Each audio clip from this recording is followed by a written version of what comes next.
안녕하십니까. 한국MPL협회장 이영주입니다. MPL 10분 특강 총 30강 중 제10강 후, 즉 MPL은 누가 매각하는가? 매도인. 이 MPL은 누가 매수하는가? 매수인에 대해서 살펴보겠습니다. 누가 매각을 하는가 살펴보겠습니다. MPL 채권 매각 금융기간.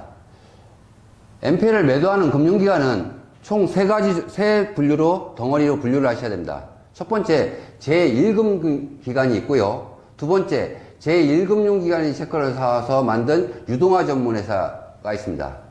그리고 마지막으로 제1금융기관은 제한 기타금융기관입니다. 여기서 기타금융기관이라는 것은 단위농협, 단위수협, 축협, 신협, 저축은행, 새마을금고, 신탁회사, 대부회사, P2P회사, 이런 회사들은 전부 기타금융기관으로 이렇게 MPL을 매도하는 금융기관을 세 덩어리로 분류를 하셔야지 여러분이 MPL을 갖다가 쉽게 이해하실 수가 있습니다. 그리고 제1금융기관은 채권을 팔 때 낱개로 팔지 않고 항상 풀로만 매각합니다. 그리고 유동화 전문회사라든지 기타 금융기관은 개별 매각합니다. 또한 매각 방식에 있어서 제1금융기관은 론세일 방식으로 매각을 이루어지고요. 여기는 ABS법이 적용되고요. 유동화 전문에서는 매각을 할 때 론세일 매각 방식과 채무인수 방식이라는 게 있습니다. 특히 여러분들이 눈여겨봐야 될 것은 채무인수 방식입니다. 이 채무인수 방식은 유동화 전문에서만 사용하는 방식입니다. 다른 금융기관은 사용하지 않습니다. 요거 채무인수가 가장 중요한 것은 MPL 대부법인이 없는 사람들도 일반 개인들도 채무인수 방식으로 MPL 채권을 사실 수가 있기 때문입니다. 마지막으로 기타 금융기관도 론세일 방식으로 매각합니다. 이 론세일 방식으로 매입을 하려면은 반드시 MPL 대부법인이 있어야 됩니다.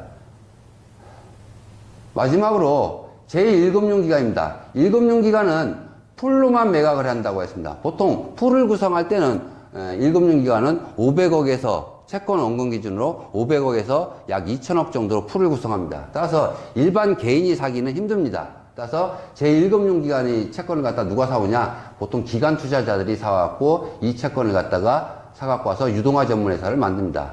이 유동화 전문회사의 채권은 유동화 전문회사가 채권을 갖고 있을 때는 개별적으로 매각을 합니다. 따라서 1금융기관이 채권을 갖고 있을 때는 여러분들이 직접 못 사지만 이 1금융기관 채권이 유동화 전문회사로 넘어가 있을 때는 필요하실 때는 여러분은 가서 개별적으로 낱개로 사실 수가 있습니다.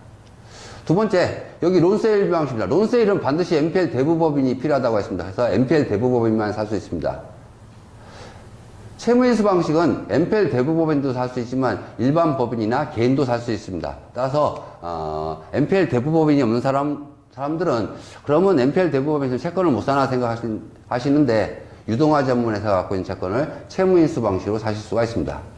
기타 금융기관 MPL, 론세일 방식으로 팔기 때문에 MPL 대부법인이 반드시 필요합니다. 론세일은 MPL 대부법인이 꼭 필요하시다고 생각을 하시면 되겠습니다. 자, 그러면 MPL 채권을 갖다가 매각을 어떻게 이루어지냐? MPL 매도자와 매수자가 있습니다. 그러면 매도자가 먼저 채권을 매각 의사를 제시하는 경우가 있고, 두 번째는 매수자가 자기가 필요한 채권을 사기 위해서 금융기관한테 채권 매수 의사를 제시하는 경우가 있습니다. 이 두 가지 형태를 통해서 우리가 채권을 살 수가 있습니다. 즉, 채권을 매각하려는 금융기관이 매수자를 찾는 경우가 있고, 두 번째 방법은 채권을 살려는 사람이 금융기관을 접촉해서 채권을 사는 방법이 있습니다. 근데 대부분 사람들이 전화를 걸어보면 채권을 안 판다고 하는 경우도 가끔 있습니다. 그러면, 아이, 채권을 안 판다고 하는데 왜 그러냐? 그러면 금융기관에서 채권을 팔지 못하는 경우는 여기 하나, 둘, 셋, 넷, 5가지 경우에 해당되어 있기 때문에 채권을 안 파는 겁니다. 그러면 어떤 경우에 채권을 못 파냐? 첫 번째입니다. 우리는 채권을 매각하나, 이건 뭐냐면 일반 지방수재 금융기관이라든지 또는 MPL 매각 경험이 없는 금융기관 같은 경우는 채권을 매각하지 않습니다. 보통 유동화 전문회사라든지 또는 MPL 대부법인들이 다들 서울 수도권에 90% 이상이 몰려져 있습니다. 따라서 지방에 있는 소도시에 있는 금융기관 같은 경우는 채권을 매각한 경험이 없기 때문에 채권을 매각하지 않는 경우도 있습니다. 두 번째, 올해는 채권 매각 안 함. 올해는 채권 매각 안 하는데 얘기는 뭐냐면 금융기관이 올해 대출 성적이 좋다는 얘기입니다. 즉 채무자들이 부실채권이 거의 없어갖고 굳이 채권을 매각하지 않고 한두 개는 부실채권이 있지만 그거는 경매시장을 통해서 해소할 수 있기 때문에 굳이 채권을 매각하지 않아도 된다고 하는 경우가 있습니다. 세 번째는 그 물건은 채권 매각하지 안함, 이런 경우가 있습니다.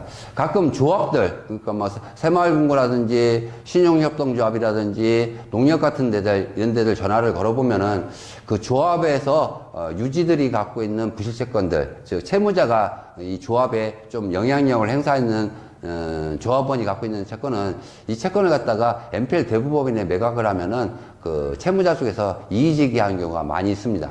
따라서 이런 경우는 금융기관 내부 사정에 따라서 채권을 매각하지 못하는 경우도 가끔 있습니다. 그래서 가끔 가다가 우리는 채권을 매각하는데 그 물건은 채권을 매각하지 않는다는 경우가 있습니다. 네 번째는 매수자가 채권 매입 조건을 갖추고 있지 못하여 매각 안 함. 즉 1금융기관 채권은 기관 투자자한테만 매각을 하고요. 기타 금융기관은 채권을 매각하지만 채권을 살려면 NPL 대부법인이 있어야 됩니다. 따라서 개인들이 전화를 걸어갖고 나 NPL 대부법인 없는데 채권을 파실 수 없냐 하면은 당신은 NPL 대부법인이 없기 때문에 매수자 조건이 안 되기 때문에 우리가 채권을 매각하지 못한다, 이렇게 나오는 경우가 있습니다. 그래서 매수인도 채권을 살려면 원칙적으로 NPL 대부법인이 있어야 됩니다. 단지 유일한 예는 유동화 전문회사가 갖고 있는 채권을 채무인수 방식으로 살 수는 있습니다. 개인이. 마지막으로 그 가격에는 매각 안 함. 우리가 채권을 못 사는 경우는 대부분이 이 5번에 해당하는 경우입니다. 채권을 팔려는 사람은 원금과 연체이자를 다 받고 팔려고 하고요.